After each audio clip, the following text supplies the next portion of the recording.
করতে চাওয়ার জন্য আমি যে আমার প্রতিদ্বন্দ্বী প্রার্থী ছিল আমি ওনারও সহযোগিতা চাই।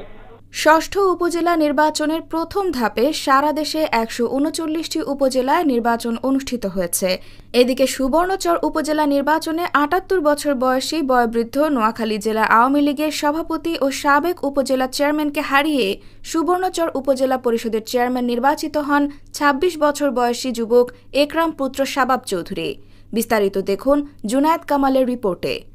নোয়াখালী সুবর্ণচর উপজেলায় আলোচিত উপজেলা পরিষদ নির্বাচনে জেলা আওয়ামী লীগের সভাপতি AHM খায়রুল আনাম চৌধুরী সেলিমকে হারিয়েছেন আতাহার ইশরাক শাবাব চৌধুরী। তিনি নোয়াখালী ৪ সদর ও সুবর্ণচর আসনের সংসদ সদস্য একরামুল করিম চৌধুরীর ছেলে।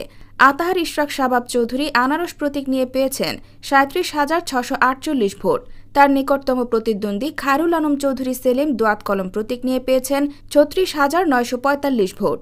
সুবর্ণচর নির্বাচনে ভাইস চেয়ারম্যান পদে তালা প্রতীক নিয়ে জয় পেয়েছেন মোহাম্মদ আবদুল্লাহ আল মামুন। তিনি পেয়েছেন ২৪,২৯৪ ভোট।